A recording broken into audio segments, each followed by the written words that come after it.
Movie की starting में हमें कुछ फ्रेंड्स वेस्ट वर्जीनिया के जंगलों में रिवर राफ्टिंग करते हुए दिखाए जाते हैं, जिसके बाद में वो जंगलों के बीच में अपना टेंट लगाकर रेस्ट करते हैं। यहाँ पर हम दो लोगों को जंगल में इंटीमेट होता हुआ देखते हैं कि तभी एक एरो आकर लड़की की पीठ में लगता है और वो कुछ समझ पाते हैं। उससे पहले ही एक दूसरा एरो लड़की की आंख में लगकर उसकी आंख को बाहर निकाल देता है, जिसे देखकर वो लड़का वहां से भाग जाता है। और तभी उनकी दूसरी फ्रेंड वहां पर आती है, जो कि एक म्यूटेंट को उसी लड़की की आंख खाते हुए देखती है, जिससे कि वो बहुत ज्यादा डर जाती है। और इसके बाद में वो म्यूटेंट उन सभी फ्रेंड्स को एक एक करके बहुत ही बेरहमी से मार डालता है। और ये म्यूटेंट और कोई नहीं बल्कि पार्ट 2 में दिखाया जाने वाला थ्री फिंगर होता है, जो कि एक बेबी को फिंगर खिला रहा था और अब वो बेबी भी बड़ा हो चुका था। अब नेक्स्ट सीन में हम वेस्ट वर्जीनिया के जेल का सीन देखते हैं, जहाँ पर दो ग्रुप्स के बीच में कुछ बहस चल रही थी, जो कि एक बहुत ही बड़े गैंग का लीडर था और उसी को यहाँ पर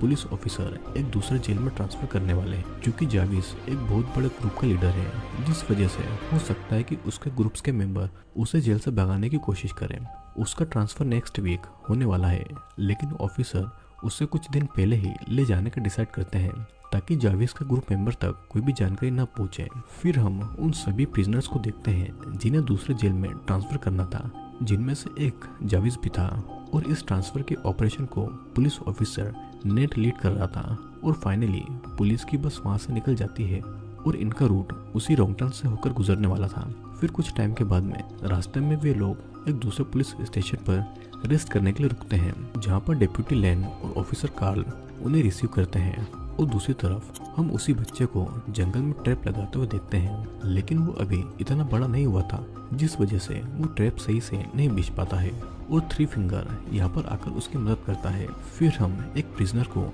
डेप्यूटी लेन के साथ में बदतमीजी करते हुए देखते हैं, लेकिन वो एक स्ट्रिक्ट ऑफिसर थी, जिसके बाद में वो उन सभी को जेल में लॉक करती है। और कुछ टाइम वहाँ पर रेस्ट करने के बाद में वो सब अपने सफर को दोबारा से शुरू करते हैं, लेकिन आधे रास्ते में उनके पीछे कोई अपना ट्रक लगा देता है, जिसकी लाइट की वजह से ऑफिसर वॉल्टर को कुछ दिखाई नहीं देता है। और तभी वो ट्रक नुकीले तारों से उनकी बस को पंचर कर देता है, जिस वजह से उनकी बस आउट ऑफ कंट्रोल होकर एक खाई में गिर जाती है। फिर हम उस ट्रक में से बाहर आते हुए थ्री फिंगर को देखते हैं, जो कि चेक करके वहां से चला जाता। अब इसके बाद हम उन सभी पुलिस ऑफिसर और प्रिजनर को होश में आते हुए देखते हैं, जहां पर जाविस ऑफिसर नेट से उसकी गन छीन लेता है और उसे गन पॉइंट पर लेता है। लेकिन तभी एक दूसरा ऑफिसर जाविस को शूट करने की वार्निंग देता है और अचानक से कोई उस ऑफिसर के गले में एक चाकू से अटैक करके उसे वहीं पर मार डालता है, जिसके बाद में वो उन सब पर भी अटैक करने लगता है। और उसके जवाब में जाविस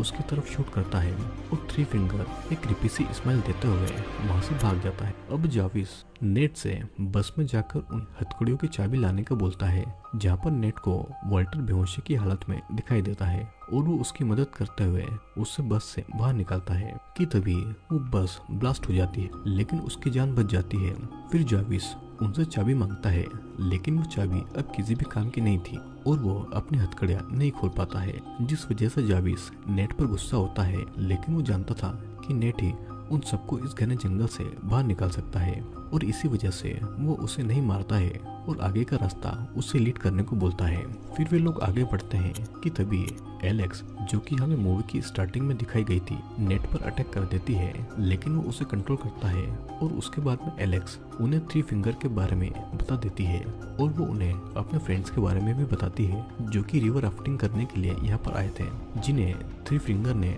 ब्रूटली मार दिया है। लेकिन उनमें से किसी को भी उसकी बात पर यकीन नहीं होता है और ये सब फिर से आगे बढ़ते हैं। अब कुछ दूर चलने के बाद में जाविस को सामने एक पलटी हुई बस दिखाई देती है और वो उसे एक ट्रैप समझता है और इसीलिए वो नेट और वॉल्टर को पहले आगे जाकर चेक करने को बोलता है। और बस को चेक करने पर नेट को एक गन मिलती है, जिसे वो चुपके से वॉल्टर को पकड़ा देता है और उस बस को खोलने पर उन्हें उसमें से काफी सारा पैसा मिलता है। इसे देखकर जाविस लालची हो जाता है और वो उन सबको 2 बैग्स उठाकर वहां से आगे बढ़ने को बोलता है। लेकिन वॉल्टर, जो कि बहुत ही जख्मी था और वो 2 बैग नहीं उठा सकता था, लेकिन जाविस उसे जबरदस्ती उन बैग्स को उठाने को बोलता है और वॉल्टर गुस्से में आकर जाविस को शूट करने के लिए अपनी गन आगे बढ़ाता है, लेकिन हम देख पाते हैं कि उस गन में बुलेट्स नहीं थी और इसी वजह से जाविस की जान बच जाती, लेकिन वो इसके बदले में वॉल्टर के हेड पर शूट करके उल्टा उसे ही मार डालता है। इसे देखकर नेट को बहुत ही गुस्सा आता है, लेकिन वो चाह कर भी कुछ नहीं कर सकता था क्योंकि जाविस के हाथों में एक शॉटगन थी। फिर इसके बाद हम उन सभी को उन बैग्स के साथ में आगे बढ़ता हुआ देखते हैं, जहाँ पर एलेक्स का पैर उसी ट्रैप पर आ जाता है जिसे उन म्यूटेंट्स ने बिछाया था, लेकिन नेट उसकी जान बचा लेता है और तभी वो बेबी म्यूटेंट उन पर अटैक करता है,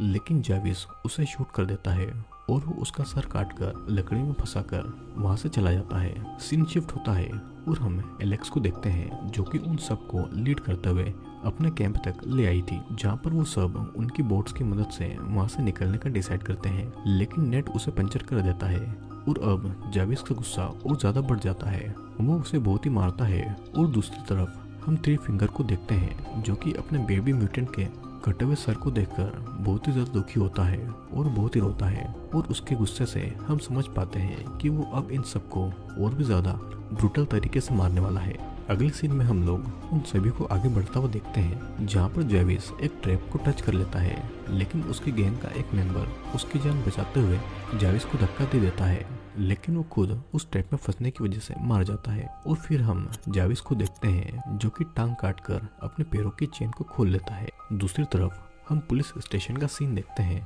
जहाँ पर डेप्यूटी लैन ऑफिसर काल को कुछ दिन पहले मिसिंग कॉलेज स्टूडेंट्स के बारे में बताती है, और काल के पास भी अभी तक नेट का कोई भी कॉल नहीं आया था, जिस वजह से वो उन्हें ढूंढने के लिए वेस्ट वर्जीनिया के जंगलों में जाने का डिसाइड करते हैं। फिर हमें वो सभी दिखाए जाते हैं जो कि चलते चलते एक घर तक आ गए थे, जहाँ वो रखे हुए कुछ टूल्स की मदद से वो सब अपनी जंजीरों को खोल लेते हैं और अपने आगे का सफर जारी रखते हैं, जहाँ पर उन्हें अपने सामने थ्री फिंगर का ट्रक खड़ा हुआ दिखाई देता है। उसे देखकर जाविस एक प्रिजनर को आगे बढ़ाकर चेक करने का बोलता है, और जैसे ही वो थोड़ा पास जाता है थ्री फिंगर उसे चेन में फंसाकर घसीटता हुआ अपने साथ में ले जाता है और वो रोड पर घसीटते हुए उसे बुरी तरीके से मार डालता है। तभी मौका पाते ही फ्लॉयड जो कि अपोजिट गैंग का था जाविस पर हमला कर देता है, जिसके बाद उन लोगों में काफी ज्यादा खतरनाक लड़ाई होती है और इसमें जाविस उसे बहुत मारता है। इसी बीच एलेक्स और नेट वहां से भाग जाते हैं और जाविस फ्लॉयड को वहीं पर अधमरा छोड़कर चला जाता है।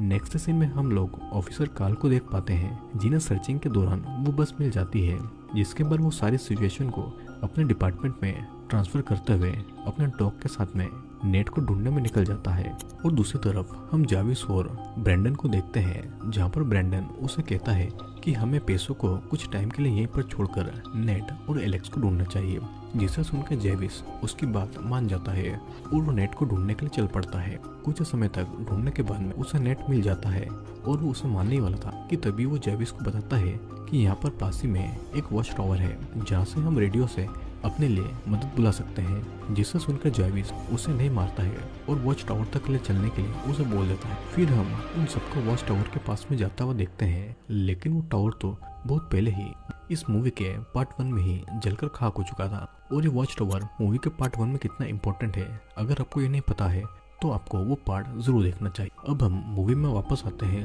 और हम देखते हैं उस समय आकर जाविस नेट को शूट करने ही वाला था कि तभी वहाँ पर ऑफिसर काल और उनका डॉग आ जाते हैं और उस सबको कंट्रोल में ले लेते हैं। और तभी एक पेड़ पर बैठा हुआ थ्री फिंगर एक स्पीयर को ऑफिसर काल पर फेंकता है, जो कि उनके मुंह के आर पर हो जाता है और मौका पाकर जाविस दोबारा नेट की गन छीनकर उसे गन पॉइंट पर ले लेता है। अभी इधर दूसरी तरफ हम फ्लॉयड को देखते हैं, जो कि अपनी बेहोशी से बाहर आता है और वहाँ पर रखा हुआ सारा पैसा अपने साथ में ले जाता है। लेकिन जब उसे एहसास होता है कि जाविस भी उसे ढूंढते ढूंढते यहाँ पर आ चुका है, तो वो सारे पैसों को पानी में बहाने लगता है और जाविस ये देखकर बहुत ही ज्यादा गुस्सा करता है। लेकिन तभी थ्री फिंगर एक बोतल में पेट्रोल भरकर उसमें आग लगा के फ्लॉयड को वो जिंदा ही जलाकर मार डालता है और फ्लॉयड के साथ साथ जाविस का सारा पैसा भी चल जाता है। फिर वो सब अपनी जान बचाने के लिए वहाँ से भागते हैं, लेकिन एक बार फिर से थ्री फिंगर उनके सामने आ जाता है और इस बार जाविस एलेक्स को आगे भेजता है ताकि थ्री फिंगर जैसे ही उसे लेने के लिए आए वो उसे शूट करके मार दे। पर थ्री फिंगर वहाँ पर आग लगा देता है और मौका पाते ही वो एलेक्स को अपने साथ में ले जाता है। नेट यहाँ पर एलेक्स की मदद करने के लिए आगे बढ़ता है, लेकिन जाविस उसे ऐसा नहीं करने देता है और उसे शूट करने ही वाला होता है कि तभी ब्रैंडन पीछे से बेहोश कर देता है और वो दोनों ही जाविस को वहाँ पर छोड़कर अपने अपने रास्ते चले जाते हैं। अगले सीन में हम लोग थ्री फिंगर को एलेक्स को ले जाता हुआ देखते हैं, जहाँ पर एलेक्स मदद के लिए चिल्लाती है, लेकिन इतने घने जंगलों में की आवाज को कोई भी नहीं सुन पाता है और थ्री फिंगर उसे एक बजरिंग टेबल पर बांध देता है, जहाँ पर एलेक्स अपने सामने डिप्टी लेन को तड़पता हुआ देखती है, जिसे थ्री फिंगर ने बहुत पहले ही पकड़ लिया था। और देखते ही देख एलेक्स की आंखों के सामने डिप्टी लेन मारी जाती है। और दूसरी तरफ हम ब्रैंडन को भागता हुआ देखते हैं कि तभी जाविस उसे मारकर बेहोश कर देता है और वहां से जाने लगता है, लेकिन उसके सामने थ्री फिंगर आ जाता है और यहाँ उन लोगों में एक भयानक लड़ाई होती है, जिसमें पहले तो जाविस उसे बहुत मारता है और जब वो उसे जान से मारने वाला होता है कि तभी अचानक से थ्री फिंगर अपने हाथों में लगे हुए नुकीले वेपन की मदद से जाविस के हाथ को फाड़ देता है और वो बहुत ही बुरी तरह से उसका सर उसके धड़ से बाहर निकलकर खाने लगता है, जिस वजह से जाविस भी मारा जाता है। अब इधर हम नेट को देखते हैं, जिसे शेरिफ का डॉग मिल जाता है और वो उसे एलेक्स का एक कपड़ा सुंघाता है, जिसके बाद में वो डॉग नेट को लीड करते हुए थ्री फिंगर के घर तक ले आता है, जहाँ पर नेट बहुत से लोगों के कटे हुए बॉडी के पार्ट्स को देखता है और यहाँ पर वो उसी बेबी म्यूटेंट के कटे हुए सर को भी उसी लकड़ी में गड़ा हुआ देखता है, जिसे देखकर वो बहुत ही डर जाता है। और तभी उसे एक रूम में एलेक्स मिल जाती है और वो उसे आजाद करके वहां से जाने लगता है। तभी अचानक से थ्री फिंगर वहां पर आ जाता है और नेट पर हमला कर देता है और जब वो उसे जान से मारने वाला होता है कि तभी अचानक एलेक्स पीछे से उसी लकड़ी को जिस पर थ्री फिंगर ने बेबी म्यूटेंट के सर को रखा हुआ था उसे उसकी बॉडी के आर पार कर देती है और फिर वे लोग उसे मरा हुआ समझकर वहां से चले जाते हैं। लेकिन कुछ ही दूर जाने के बाद में थ्री फिंगर दोबारा से उनके ट्रक के सामने आ जाता है और उस पर चढ़कर उन्हें मारने लगता है, जिस कारण उनका ट्रक डिसबैलेंस होकर पलट जाता है, उन्हें आग लग जाती है। तभी ब्रैंडन वहां पर आ जाता है और उनकी जान बचाते हुए एलेक्स और नेट को ट्रक से बाहर निकालता है और तभी थ्री फिंगर एक कुल्हाड़ी से उन पर अटैक कर देता है, लेकिन नेट इस बार एक वेपन को थ्री फिंगर के सर में घुसा देता है और उसे उसके ट्रक के ऊपर फेंक देता है, जिसके बाद वो ट्रक ब्लास्ट हो जाता है और इसी के साथ में थ्री फिंगर यहीं पर मारा गया था और नेट ब्रैंडन को उसके सारे क्राइम से फ्री करके वहां से जाने देता है और वे दोनों वही रोड पर बैठ जाते हैं और अगली सुबह पुलिस की टीम उन्हें वहां से बचा लेती है। मूवी के एंड में हमें कुछ समय के बाद का सीन दिखाया जाता है, जब नेट पैसों के लालच में उसी बस के पास में दोबारा आता है, लेकिन अचानक से कोई एक एरो से उसे मार डालता है और ये और कोई नहीं बल्कि ब्रैंडन था और वो भी उन पैसों की वजह से वहां पर आया हुआ था। और जब वो उन पैसों को उठाता है तो हम उसके पीछे एक दूसरे म्यूटेंट को देख पाते हैं और ये म्यूटेंट कौन है ये हमें रॉन्गटन मूवी की सीरीज के आगे आने वाले पार्ट्स में पता चलेगा, जिसके बाद में वो म्यूटेंट ब्रैंडन को मारने के लिए आगे बढ़ता है और उसकी भयानक सी चीख के साथ में ये मूवी यहीं पर एंड हो जाती है। तो दोस्तों ये था रॉन्गटन सीरीज का थर्ड पार्ट। तो इसमें हमने देखा कि कैसे रॉन्गटन 2 के एंड में जो थ्री फिंगर था वो इस बार सभी को मार रहा था, लेकिन इस मूवी के एंड में थ्री फिंगर भी मारा गया, पर और भी कोई म्यूटेंट था जो कि अब इस थ्री फिंगर की जगह लेने वाला था।